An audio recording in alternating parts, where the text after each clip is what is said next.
Somebody's in my space. Call the meeting to order. I'm going to take a roll call at this time. Mayor Pro Tem. Here. Councilman Rivenbark. Councilmember Spears. Councilmember Spears. Councilmember Waddell. Councilmember Andrews. Here. Councilmember Joyner. Here. And the chair is here. We have presentation tomorrow evening, naming Women's History Month and the Clean Energy Advisory Committee. Annual report, David Ingram will be doing that. Consent agenda is approval of the minutes. Resolution authorizing city manager to enter into a golf cart lease agreement in the amount of $332,347 with Club Car LLC for carts at the Wilmington Municipal Golf Course. Resolution authorizing city manager to retire police K-9 officer Jacko and to transfer officer Jaco to police corporal David Garrigus. Public information, public hearings, ordinance granting a special use permit for residential courtyard development located at 5651 Greenville Loop Road. We have a resolution authorizing the City of Wilmington to participate in the commercial property assessed capital expenditure, better known as CPACE program.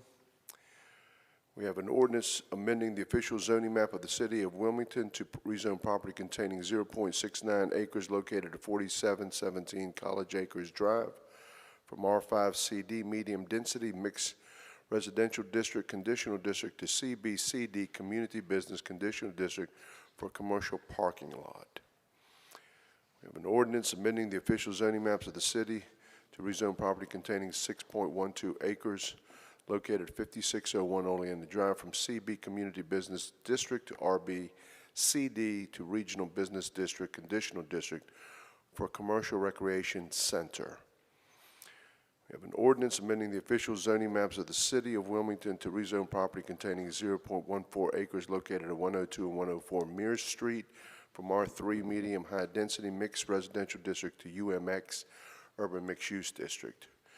We have an ordinance amending the official zoning maps of the City of Wilmington to rezone property containing 4.19 acres located at 6624 and 6710 Market Street from R10 moderate density single dwelling district to RB Regional Business District. Mr. Mayor? Yes, sir. You moved too quickly for me this morning. PH1 will be moved from this meeting probably till one of the June meetings. The project was not right for decision-making at this point in time, so it'll be moved. Is this the property located at 5651 Greenville Loop? Yes, sir. Okay. All right. Ordinances. Ordinance making supplemental appropriations in the amount of $20,000 to the Special Purpose Fund for the National Recreation and Parks Association and Nike Incorporated Gender Equity in Youth Sports Grant. And then we have an ordinance making supplemental appropriations in the amount of $172,690 to the Special Purpose Fund for an Energy Efficiency and Conservation Block Grant awarded by the United States Department of Energy. And then we have a resolution authorizing the award of a fleet electric vehicle transition strategy contract in the amount of $99,866 to ICF Incorporated LLC. And then we have an ordinance making supplemental appropriations in the amount of $3 million for the South 16th Street multi-use path in the Streets and Sidewalk Fund. And then we have a resolution authorizing the city manager to enter into a supplemental agreement with the North Carolina Department of Transportation to accept $2,400,000 in surface transportation block grant direct attributable funds with the required local match of $600,000 for the South 17th Street multi-use path project. Mr. Rivenbark. I don't know who to direct this to. I'll start with you, Tony. I'd like to discuss this this spot that we're doing. Go ahead with your question. Rachel McIntyre will be here to answer specific questions. We were constantly looking for ways to fill in gaps with our, I'll let you come up, ma'am. How are you? What my issue is, we don't struggle. We pick and choose places where we put these things, and I don't know if this has got some kind of high priority to it in the eyes of the city, but we're constantly looking for ways to fill in gaps where we've got sidewalks coming up, and then there's that gap, and we got goat paths that we're all constantly looking at to fill in. This looks like a solution where it's going to be standing out there all by itself until we do north or south or whatever. Can you enlighten me a little bit as to why this particular stretch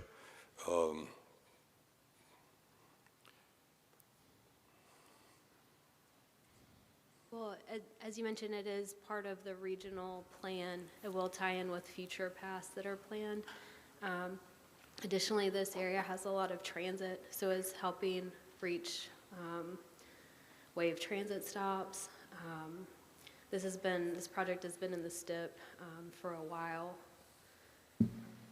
But it's like walking down the road and all of a sudden there's a sidewalk and it goes to an intersection that I wouldn't want to cross. The project will include pedestrian improvements at Shipyard Yes, ma'am. and 17th, so it will get you across Shipyard. There is housing on that side that I believe is tied with sidewalk that's there currently, Okay. as well as that shopping center at that corner. Yes, ma'am, there is. It just, There's some reinforcements here.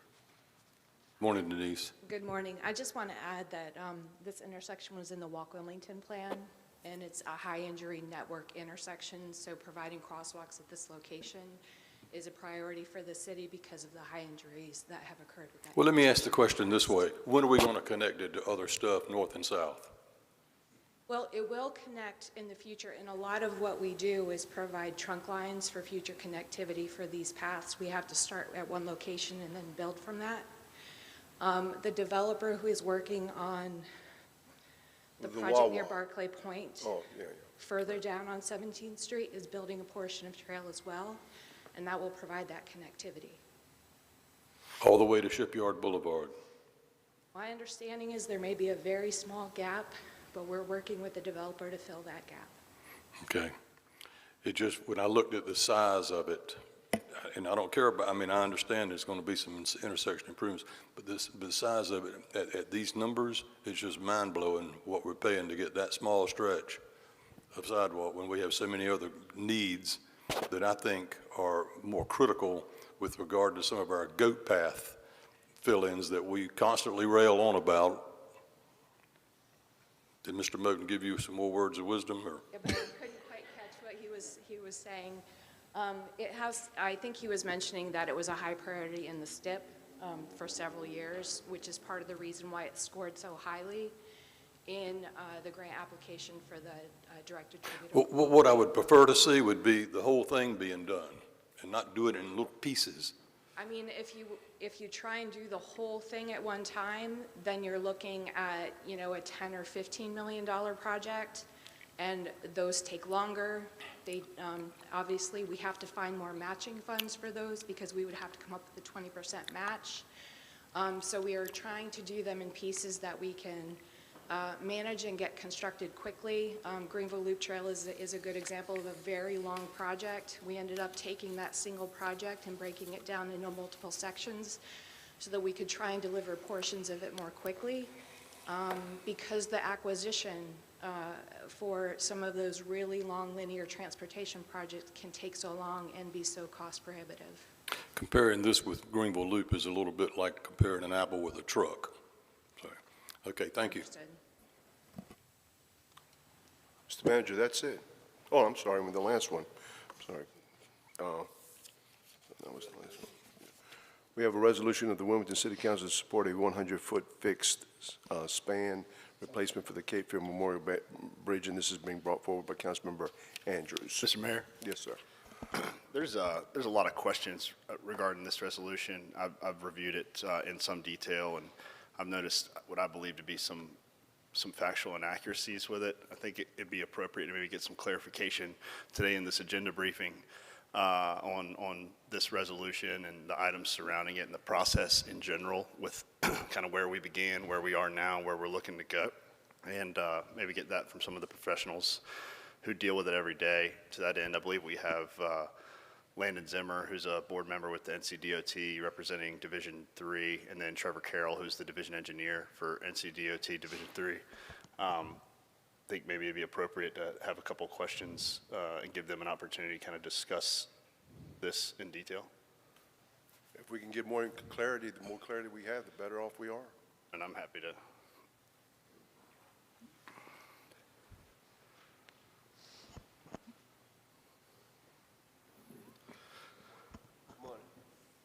Y'all can step up to the microphone when you speak into it, Landon. Morning. Yeah, Trevor. I would just say that, you know, we've gotten this far. Mr. Mayor, can we have our presentation first?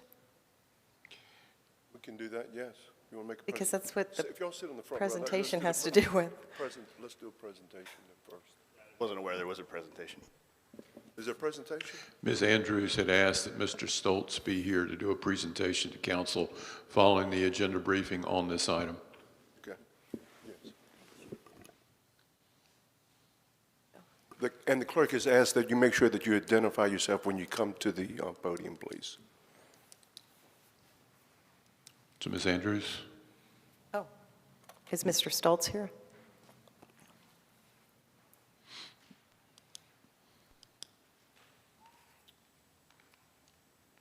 Good morning and thank you. William Stoltz, the Historic Wilmington Foundation, 511 Queen Street. Good morning and thank you all for the invitation to speak. I'm here on behalf of the Historic Wilmington Foundation to support the resolution tomorrow for the selection of Alternate C, which is a fixed 100-span replacement for the Cape Fear Memorial Bridge. Alternate C is the most cost-effective option and the least impactful to Wilmington's historic district and historic properties. The North Carolina Department of Transportation had given us 3 different alternatives. I'm going to talk about those, but before that, I want to mention our mission. The Historic Wilmington Foundation is a nonprofit founded in 1966 to preserve and protect irreplaceable historic resources of Wilmington and the Lower Cape Fear region. So NCDOT proposed 3 different alternates for the bridge. Alternate A is a 65 to 130 foot movable span. Alternate B is a fixed span bridge with a 135-foot vertical clearance. With a 135-foot fixed span, this cannot be built in the existing right-of-way. It will land at 5th Street, and this will greatly impact the historic district. The third alternate is alternate C, which is a fixed span bridge with a 100-foot vertical clearance. This will utilize the existing right-of-way and land at 3rd Street where the current bridge does, and will also cause minimal impact to the historic district. Now, some cost estimates. These are rough estimates. For alternate A, the movable bridge, we're looking at a price tag of $766 million. For alternate B, we're looking at $453 million. And while NCDOT has not released an estimate for the 100-foot in April of 2024, they released an estimate for a 65-foot bridge at $255 million. And we believe that a 100-foot built in the same available right-of-way will be around that amount. So some things to keep in mind. In July 2024, the U.S. Department of Transportation awarded a $242 million grant to NCDOT to assist with the cost of replacing the bridge. They must have all their environmental studies completed by September for the grant. And currently, right now, with funding, only the 100-foot bridge is the one that's feasible with the amount that's available. They have not identified other funding sources for the $453 million alternate B. Mr. Stoltz? Yes. Can you go back one slide? Sorry to stop you in real time when you're hitting stride there, but just a quick question. When you say 100-foot bridge, only one feasible with current grant money, what was the cost that Historic Wilmington Foundation assessed to this project? We think about $255 million. $255 million to construct the 100-foot bridge Yes, in its entirety? Yes. Okay, all right. And where did y'all derive that number from again? That comes from NCDOT. They issued a release in April of 2024 for a 65-foot vertical bridge. So you're basically saying this is the price for a 65-foot bridge, this is the price for a 135-foot bridge. We're thinking we'll land somewhere in the middle. Is that kind of where you're deriving that number? Yes, closer to the 255, yes. Okay, all right, thank you. Yeah. And NCDOT did not apply, they did apply for, but did not receive any other federal grants. And right now there's discussion if there is a 135-foot bridge, there will be tolls. Also in June of 2024, NCDOT released a navigation impact report for New Hanover and Brunswick counties. And that concluded that the 100-foot bridge would accommodate all existing recreational and commercial vessels. So there are impediments to ocean-going vessels going upriver. There are additional bridges that are less than 100 feet. For example, the S. Thomas Road Bridge has a clearance of 55 feet. The Dan Cameron Bridge has a clearance of 65 vertical feet. The river depth south of the bridge at the port is 42. North at the old Kinder Morgan site, we're looking at 28 to 31 feet depth. There's no turning basin north of the bridge, and there are currently no planned studies or funding to increase upstream depth. Additionally, the Army Corps of Engineers eliminated federal funding in 2006 to dredge north of the bridge. And if there's dredging done, there are things that we need to consider for the environment. There's flooding, erosion, and wetland damage. Additionally, in the navigational impact report by NCDOT, they're quoted as saying, well, there are plans to deepen the channel to the south of the bridge. These modifications are not expected to extend as far north. So there's no current plans to do that north of the bridge. So in conclusion, Historic Wilmington Foundation is advocating for a bridge that will preserve the city's historic character. When we start removing Wilmington's historic resources, we tear at the fabric of our community. Historic preservation is vital to the continued success and livelihood of Wilmington. The next quote comes directly from the City of Wilmington Design Standards for Historic Districts and Landmarks. Benefits of historic preservation. Historic preservation fosters a deeper appreciation of cultural heritage, enriching communities with tangible links to their past, stimulates economic growth through heritage tourism, revitalization of neighborhoods, and preserving unique architectural identities.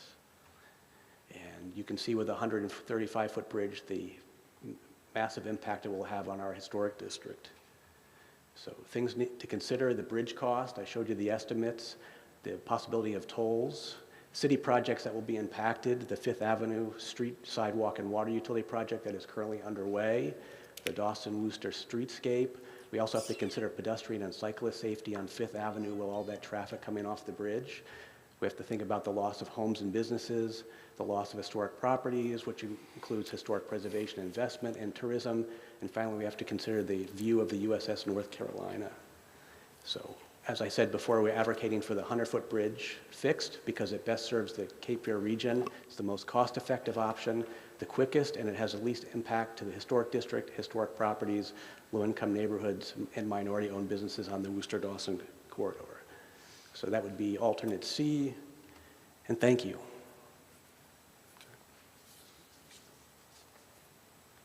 Thank you. All right, thank you very much. Thank you, sir.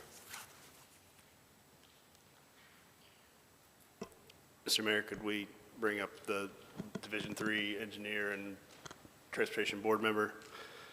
And gentlemen, if you could just give your positions and your background just briefly, and if the mayor will allow, I'll have a couple of questions that I'd like to, I think, maybe lead off and then allow you guys to discuss the project. Hey, good morning. Thank you for that. My name is Trevor Carroll. I'm the division engineer for Division 3 here at NCDOT. My background, I've had 20-plus years in the bridge construction industry, 14 here at NCDOT serving in this region in various roles. So recently I've taken this position last September. So, Landon Zimmer, Division 3 board member. I've served representing this area for the past 8 years in the Department of Transportation. Mr. Mayor, if I can. November 8th, 2023, the City of Wilmington, I believe, unanimously supported a resolution, or submitted a resolution supporting NCDOT's application to the Federal Department of Transportation for the Bridge Investment Program. Is that correct? Y'all, was that a part of the application that y'all included in the packet? Yes. For that application? In that NCDOT BIP grant, which later we were awarded the $242 million, big press event, ribbon cutting, basically, there. What was the height of the bridge on that application? so the grant application was for the replacement of the Cape Fear Memorial Bridge. What we put in that replacement was the 135-foot fixed option. The reason that we put that in there, is because that also aligns with our project scoring submittal for our STIP. We want it to be consistent across all the phases of this project so we can remain consistent in that.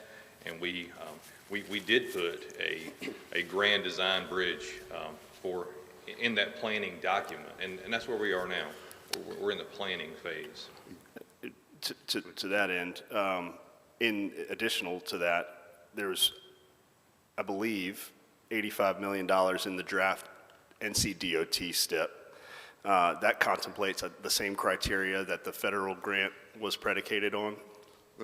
Yeah, I'll step in here. That's correct. And again, I think we got to take things into context, put things in perspective.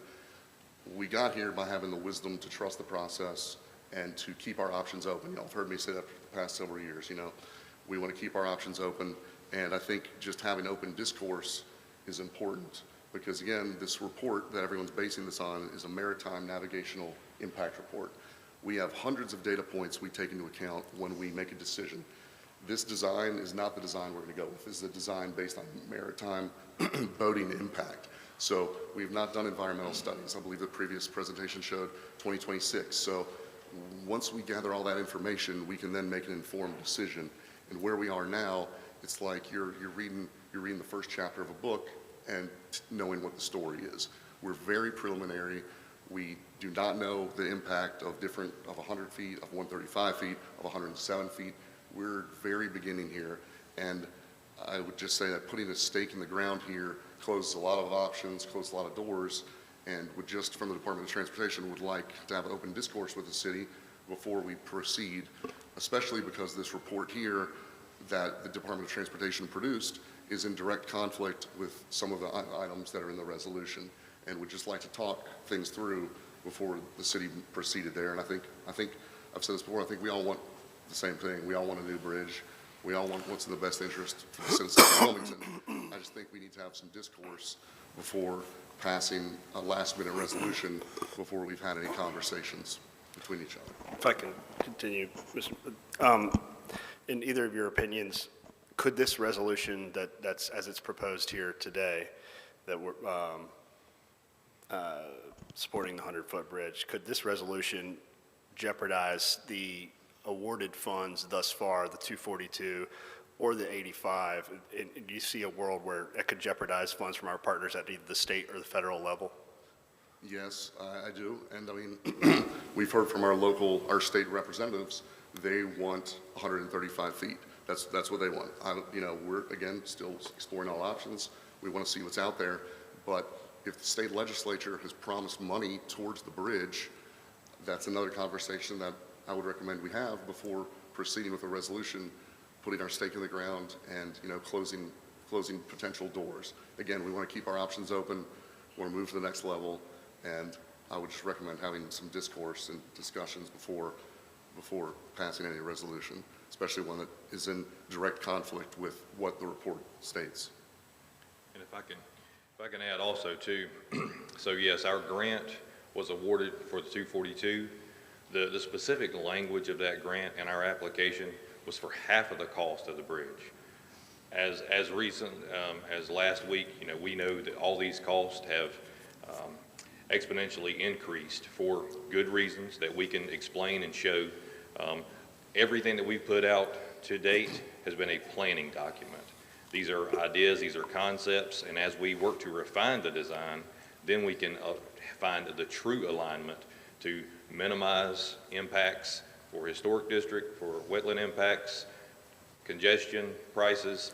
That's our job as NCDOT, to minimize all those impacts and really thread the needle and go through the process accordingly so we can meet all the federal guidelines. Yeah. You mentioned that the 135 came about because of the boating impact. Is that what I'm hearing you say? Okay, because I also heard you say that because we haven't done all of the real numbers yet, we're not sure whether or not it's going to be 135, 107, 100, or whatever. But it seems like I'm hearing you say that we're kind of locked in to the 242 million because originally you stated 135. I said, well, good question. I said that I believe that the 242 was at 135 feet. We don't have that money in the bank. That's been promised to us. That's been earmarked from the federal government. I would say that the question that Councilman Waddell asked was, would putting a stake in the ground jeopardize that? I think it possibly could. And again, why take that risk when we don't know the data? The data we have, again, we need hundreds of data points. We've got one study, which is a navigational maritime impact study. That study says 100 feet does not pass the guidelines. So that's all we know from the data right now, that 100 feet does not pass guidelines. I don't know what footage, what we're going to go into or where we're at, but I know we need to study more and get more data points before we come to a conclusion. If we come to the conclusion that maybe we need 115 feet, we'll come to you guys, would love to have that discussion and say this is what we recommend, and then from there we could look at the grant money. But again, until we have all the information and we have an incomplete picture, I don't think it would be wise to proceed with making any determinations when we don't know. And it was the Department of Transportation study that says 100 feet is not at the guidelines. That doesn't mean we can't beat 100 feet, but that means there's a lot more information to gather before moving forward and before drafting a resolution that is in conflict with that report and a resolution that has a lot of things that simply aren't true also. Okay. And you said there was a study that you did Yes, sir. that said 100 feet wouldn't work. It said 100 feet does not pass the guidelines, the current guidelines. The correct guidelines on the boating impact, is that? That's right, yes, sir. Section 18 of the report. Thank you. Councilmember Andrews. So a couple of things. I spoke with our intergovernmental affairs representative, Kara Spencer. I don't think she's here today. But she informed me that the funding from the federal government was not contingent on any particular height, that it was a funding to go toward the replacement of the bridge. Is that correct? I don't know. That's what your attorney told you. That's her legal opinion. Our intergovernmental affairs representative who helped broker the deal with the federal government. Also, regarding resolutions, as you know, it doesn't put much of a stake in the ground. We had a resolution that was brought forward by Councilman Waddell in January of 2024 that wasn't put on an agenda specifically to prevent any kind of backlash from anybody who was pro-toll, and this was before the MPO took the vote on whether or not to include a tolling option in the package that they were presenting for the STIP. And that was walked on and passed unanimously. And as you know, it was by no means putting a stake in the ground, because the WMPO went ahead and voted to go ahead and put forward the tolls. I think that we as a city council were elected to voice the concerns of our constituents. And I also think it's inaccurate to say that our legislators prefer the 135-foot option, because not all of them do. The person who brought this to my attention was Representative Deb Butler, whose district lies entirely within this, the area affected by the potential footprint of any of the bridges. So, there's at least one member of our delegation who did have an opinion on this that was different from the others. So, again, I don't see this as putting a stake in the ground. I would be interested on your feedback with anything that's inaccurate about the resolution. Could you help me with that? Sure. Can I go grab a copy real quick of the resolution? Would you mind? Sure.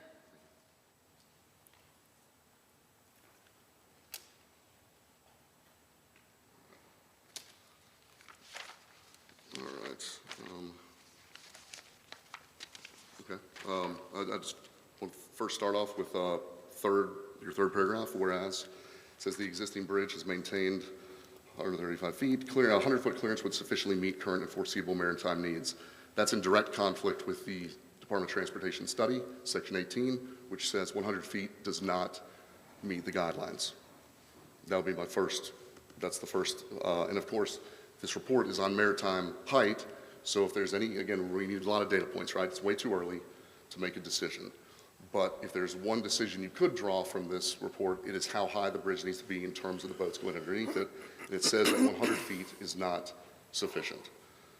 In here, it says 100 feet would sufficiently meet current and foreseeable maritime needs, which is not the case of what the study says.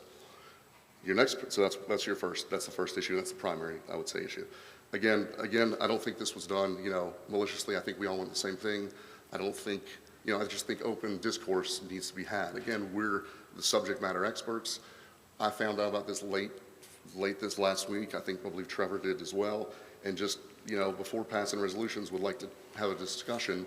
Don't mean we're going to all agree on the same thing, but we can at least be informed and have, accurate information here. Your next paragraph, alternative 135 fixed bridge.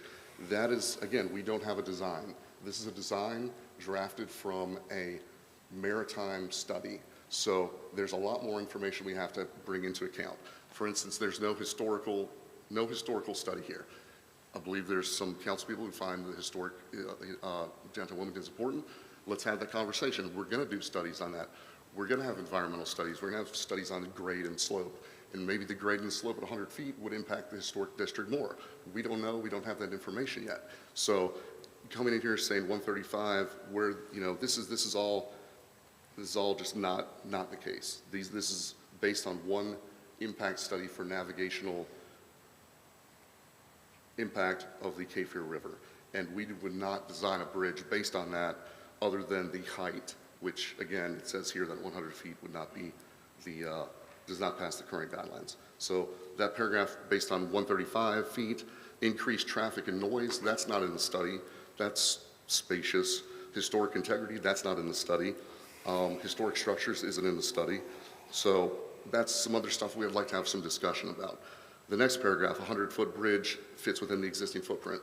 That is not the case either, because if you have a 100-foot footprint, to build within the same footprint, you'd have to demolish the bridge. That's not how bridges are built. We build them next to each other. Additionally, without the need to resort to tolls, that's simply not true either, and I don't know where that information came from. But that's the heart of the resolution, and would just like to, have some discussion before, if y'all want to pass something, that's your prerogative, but would like to have some discourse with the folks who propose or produce the study and with the department who's been working on this for, several years moving forward. Thank you. I would like to have Ms. Sylvia Kochler, board member with the Historic Wilmington Foundation, please respond to those. Just before that we do that, I've had a lot of calls, a lot of personal contact, and one of the things, it seems like we're running pell-mell toward a determination by the Corps of Engineers that if we don't do something, they're going to recommend this or recommend that. How tied is that to what you're presenting today, Mr. Zimmer and Mr. Carroll? Well, that's just that. I would say that's another data point we're waiting on. We want Coast Guard information. We want Army Corps information. We want environmental. We want historic impacts. This is just one study based on navigational impact of boats going underneath the Cape Fear River Bridge. So we need to get more data and would like to get all that before making a decision, which is a ways away. Let me just expand on that just a little bit. That answer is certainly well taken, but is there a date coming up this week or next week that the Corps is going to say, this is what we think we'd be willing to permit? So there is that. There's a public input date which ends what? Today. I think it's either today or tomorrow, yeah. And so what's going to happen from here? So Army Corps of Engineers Section 408 is going to relay to the U.S. Coast Guard what can be permitted. That determination, the minimum vertical clearance and the minimum horizontal clearance is what we're going to have to design around. So we will not know that number this week. Well, NCDOT expects to, we are hopeful to know that number in the month of March. We expect spring, so late March, mid-April, maybe even late April, we should have that number clearly conveyed to us at that time. Well, I don't like to deal in hypotheticals, but let's just, for grins and giggles, say they come back and say, all we can permit is 100. How does that affect this whole process that you've just outlined for us? Again, as Mr. Zimmer's been saying, this is one of the data points that we're going to have to put into our design, and then we will, work from there. Again, all these designs are still preliminary. Whatever that minimum clearance is set to, we will make sure that we, meet that, and then we have to see what else, really comes from our designing from that process. Does that answer your question, sir? Kinda. Okay. But you're far, you're playing chess and I'm playing checkers. So I appreciate your answer. But that's what I do get, that everything's hinging on, in fact, it's been kind of insinuated that if we don't pass this and let the Corps of Engineers know that this is something, one of the heights that we're interested in, it sounds like it has a great deal of effect on what you're doing. And I don't particularly, I'm not supporting that or not non-supporting it. It sounds like that's something that's coming at us pretty quick, and it's going to have a great deal of impact on what DOT eventually builds. You don't need to give an answer because I don't even think there was a question there. Right. But Understand. Yes, sir. Trevor, I've got a question, and no disrespect to anybody. Sure. Why was the community given 3 options? If 135 is the most critical component of this bridge construction. It was that way with the Skyway many years ago, 20 years ago, the navigational passage. You have navigational passages at 135 when the bridge is raised. You have navigational passages on the Isabel Holmes Bridge when you lift it. Right. So why was this given as an option to this community and specifically to that neighborhood that's going to have the greatest impact? Because I'm going to go back just 1 second. And when this bridge was talked about many years ago, the concerns from the West Bank, Snee Farm, Brunswick Forest, Mallory Creek, and others was the impact it was going to have on their neighborhoods. You can't say it, and Landon can't say it, but I can say it. The elected officials on that side killed it because they were concerned about the impacts on that neighborhood. These folks and this community has a right to understand what the critical impacts are going to be because there is a 2-mile stretch, maybe longer, on that causeway between us and Leland. So the impacts to us is much greater than any other community. And if you took this bridge, let's just say you wanted to replace the Heidi Trask Bridge, and you had the landing zone, and you had to go height, and you had to eliminate that, you know good and well, as everybody does, that the impacts that that bridge would have in those areas would be pretty significant. And I guarantee you a lot of people would be upset. But I don't understand why it was given as an option, why the Department of Transportation gave it as an option, where what Landon and you are laying out is that the 135 seems to be what everybody's really focusing on. It's tied in somehow possibly to the grant. And we really don't know what the impacts are going to be to downtown with the tolls, if it ever is tolled, if this thing is ever even built. Because as I'm looking at these costs, and I know many years ago when we were talking about a 7-mile track with the Skyway, it was going to be $1 billion. Let's just say this bridge takes 5 years to build, 10 years to build, 20 years to build. I mean, we're talking about billion plus. It's not even a joke. I mean, we can sit here and say, oh, it's not, but we know concrete's going up, we know asphalt's going up, we know steel's going up, we know engineering costs are going up, we know labor costs are going up. So, and then we got to think about the dredging of the Cape Fear from that bridge north. So I'm confused as to why that option was given to this community. And now you're asking us to make certain that we have some kind of a comment sent back to you folks almost today or tomorrow. And and if we make this determination, it can determine the fate of this bridge. You ask this community to give them an option, and they're giving you an option. We're hearing it from the community, and if we do it, we stand to jeopardize the construction of the bridge, and I don't get that. That's what I don't understand, Landon. Just explain that to me. Yeah, I don't believe we've asked for public comment, but I think we'd be open to having discussions with the city about bridge height. I don't think again, we're not set on 135, we're not set on 100. We want more information before moving forward. There's public comment, which will be coming from the public citizens, but we're not asking for any comment from the city itself. I think, again, keep our options open. Let's wait and have discussion as we go. Your question, where the 100-foot come from? I looked that up. I don't know where it came from. I think in the past, it might have had to deal with clearances for boats, so they included there. Go ahead, Troy.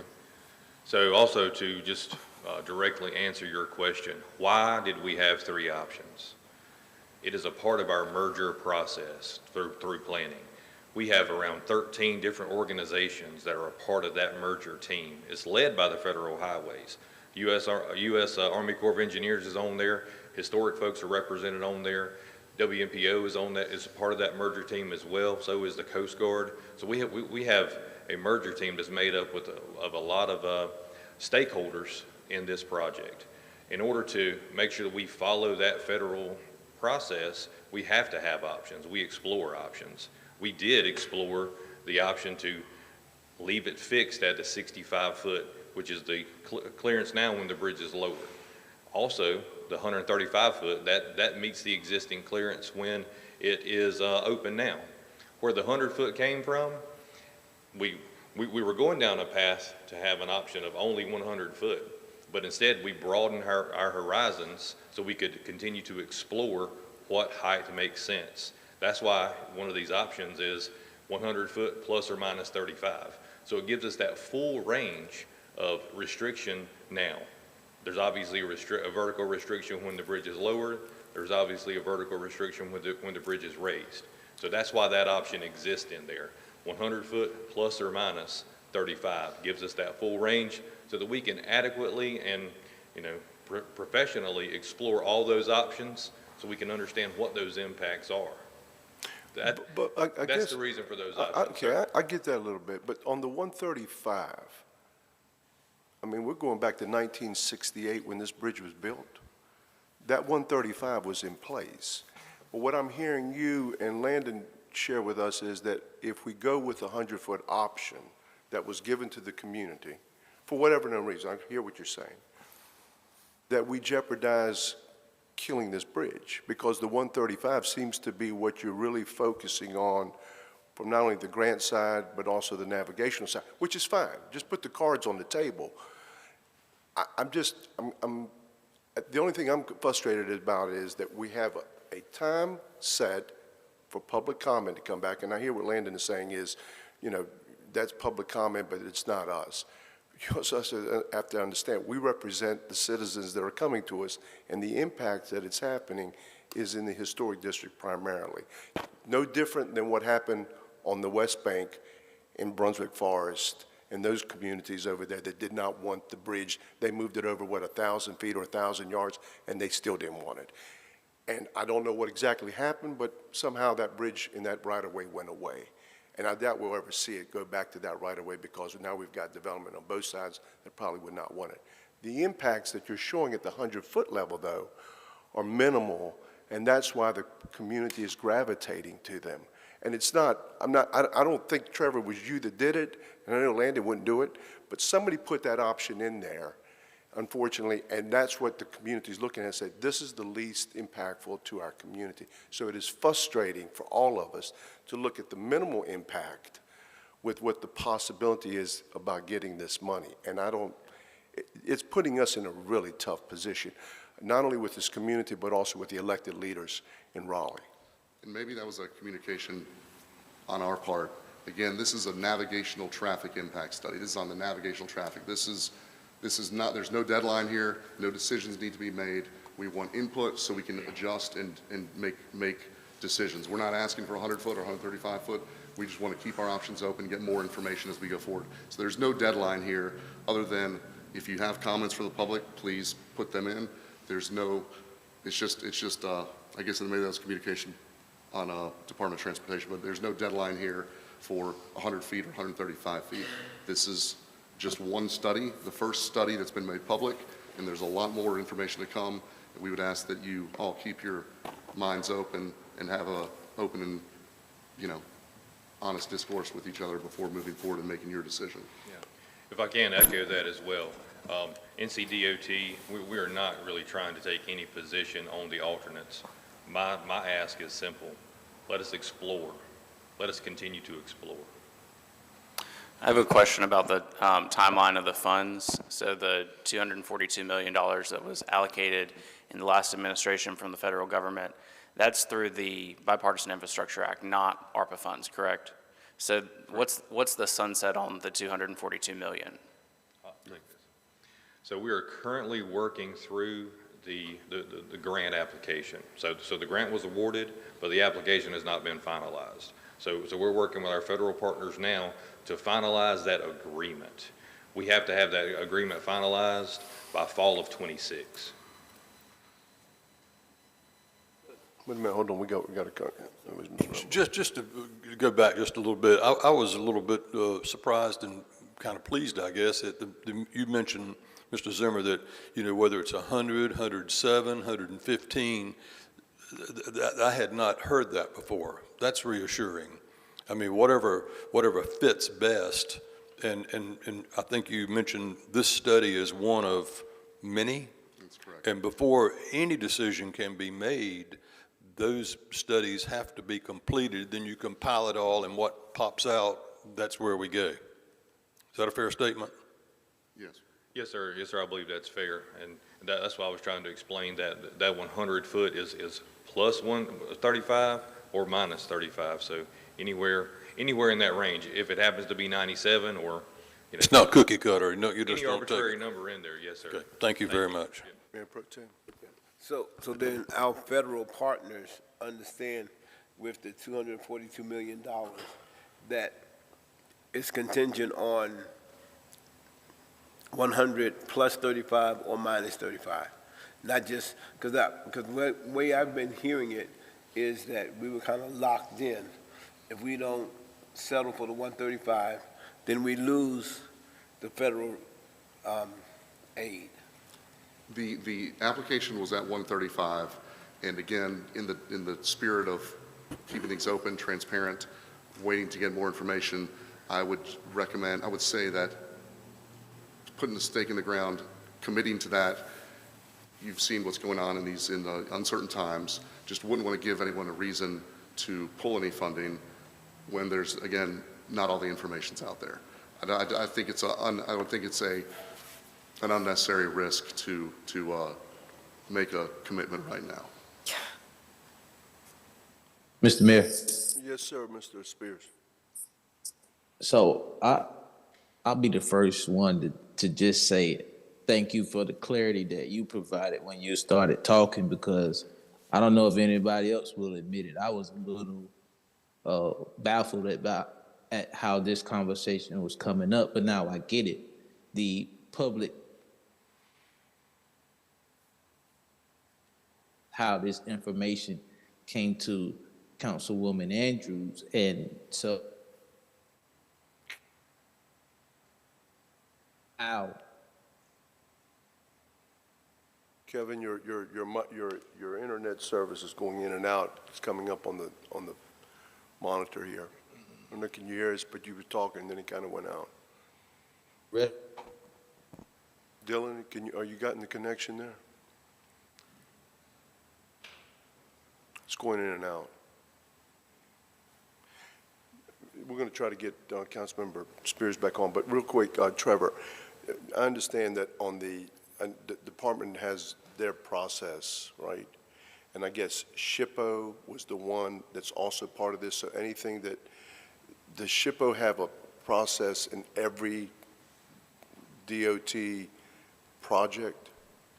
we would communicate with each other at least a little bit, so we're not blindsided and we're sitting here in front of the public throwing darts at one another, because it looks kind of weird.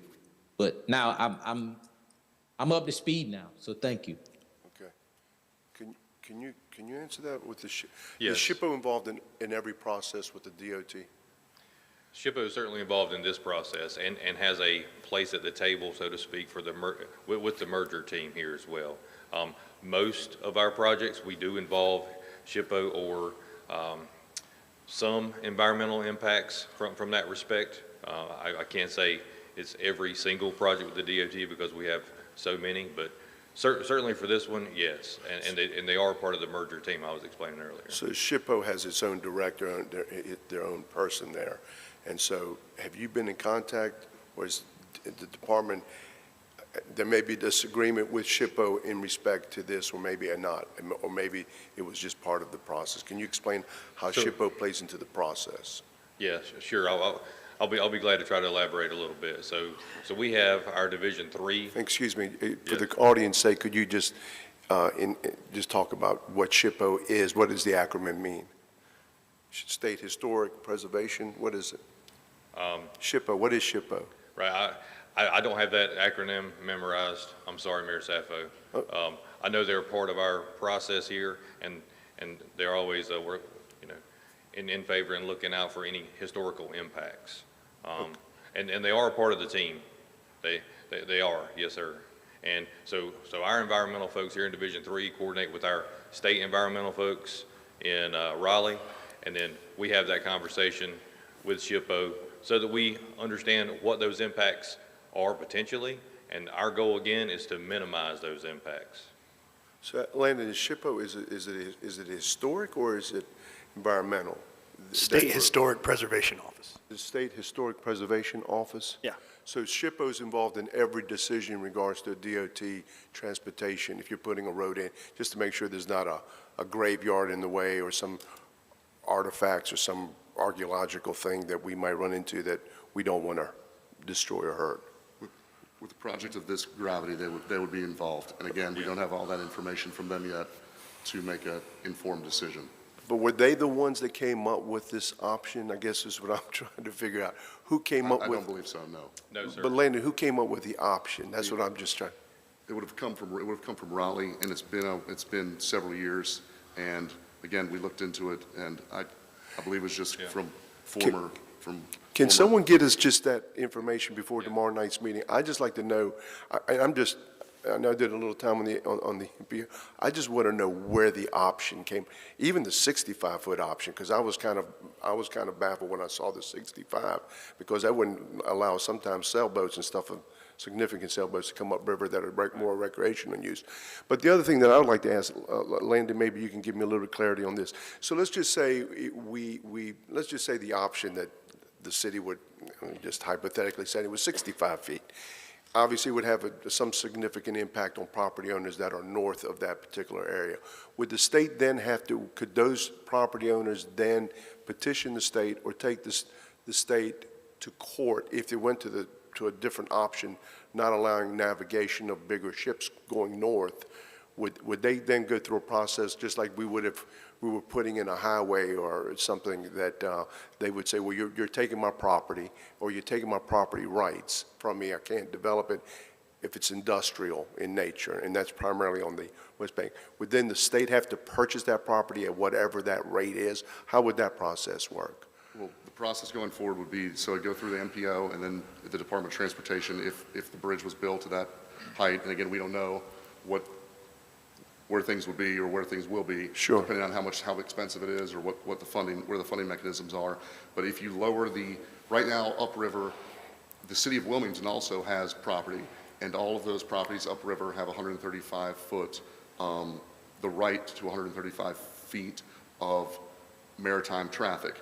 If you reduce that, if the Department of Transportation reduce that, that would be condemnation, and with all Department of Transportation condemnations, there would be settlement or litigation there. I've heard from a private owner upriver that he's drafting litigation.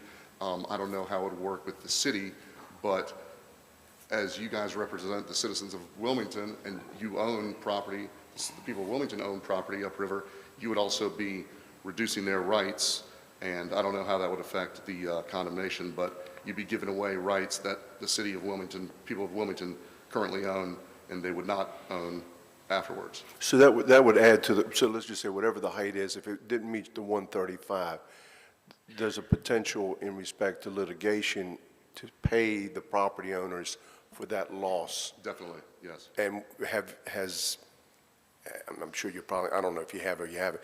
Has there been any calculation as to what that cost would look like? Because I would imagine that would be added to the cost of the bridge if you were to build it, correct? Correct, and there's been until that happens, there won't be any analysis on that. And do we know how many properties are north of the bridge? I don't know if somebody has an idea as to maybe GIS.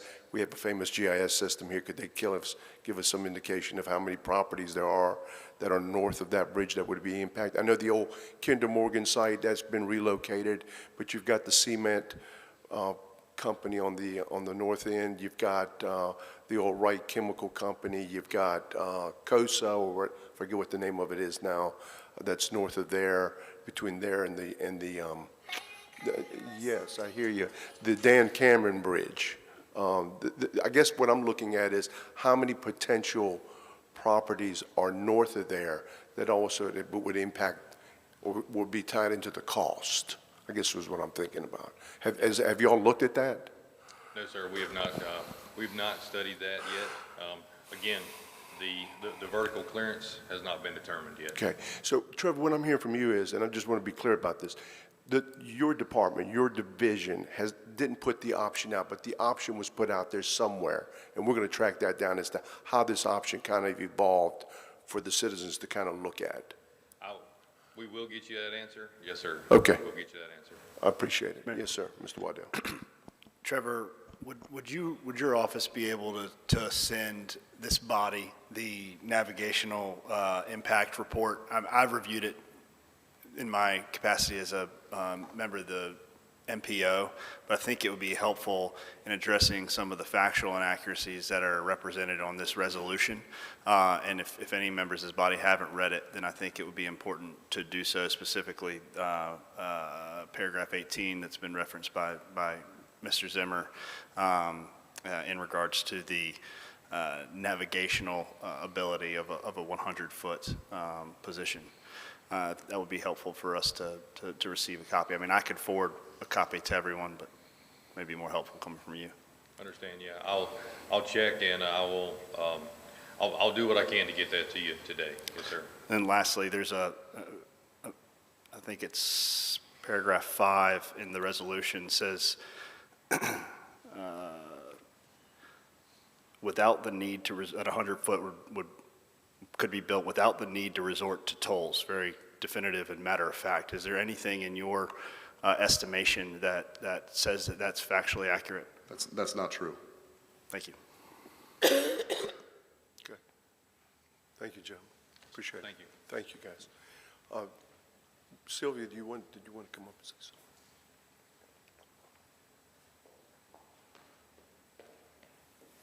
Thank you, Mayor. I'll be very brief. I'm Sylvia Kochler, and I have the privilege of serving on the board of the Historic Wilmington Foundation. I have been following the bridge project in my capacity as a trustee for 5 years, meeting regularly with NCDOT because of the concern we have about impacts on the historic district. We started meeting with Chad Kimes 5 years ago. NCDOT has been very helpful, very cooperative, very transparent, and provided us with regular updates about where they were. Some of the information that I have heard today is different from what NCDOT represented to us as recently as January. But specifically, we understand that the 3 options come from NCDOT. They do the engineering, they put it through the environmental impact process to determine which of the 3 engineering options has the least adverse impact on various environmental components, including historic assets. Those are considered environmental under the federal statutes. So it's my understanding that the 3 options are from NCDOT to be studied through what they call the merger process. It's also represented to us that even though 135 was what was put into the application for the federal grant, that the monies that were awarded, $242 million, can be used for any of the 3 options that come out of this merger process. So that money doesn't go away if NCDOT or the Army Corps of Engineers determines that the bridge clearance needs to be something other than 135 feet.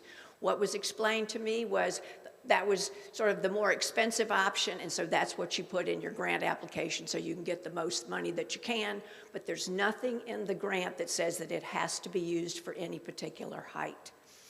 With regard to navigational impact, NCDOT has represented to us that as part of the permitting process, and the permits come from Coast Guard and Army Corps, and ultimately Army Corps is the one that's going to decide the bridge clearance.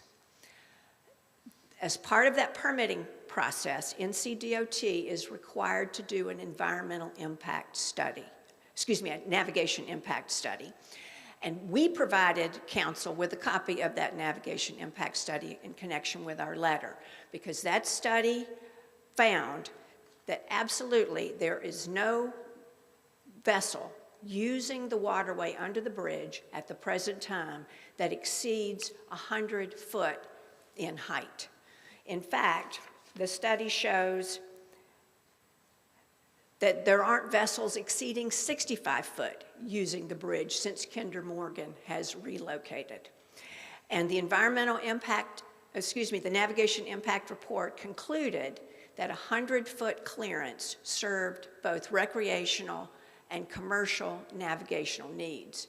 Now, that report was prepared as a requirement of the permitting process and was provided to both Army Corps and to the Coast Guard.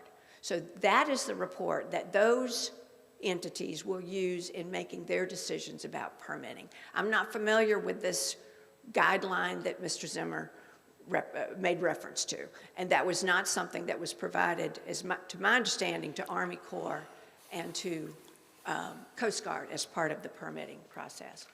Finally, the ultimate decider, we are told, is going to be the Army Corps of Engineers. One of the factors that the Army Corps has to consider as part of the statute is the public interest. There is no better body than this city council to communicate to Army Corps what the public interest is in the height of the bridge. Not special interests, but the public interest. And we feel strongly that the public interest is best served by the 100-foot bridge. From our standpoint, because of the impacts on the historic district, but from the standpoint of a taxpayer and a resident, the 100-foot can be built more quickly because it's much cheaper and can be funded much more quickly and does the least damage to all of those environmental factors in the historic district that we've been talking about. So thank you all for considering the information, and you do have the navigation impact report. It was attached to our letter because we feel like it supports our position in favor of the 100-foot. I'd be happy to answer any questions, and I appreciate this opportunity. Thank you. Thank you, Mayor. Very much. Thank you. Okay. Any other questions, comments? Okay. We have nothing else for you this morning, Mr. Mayor. Okay. Okay. With that, we stand adjourned.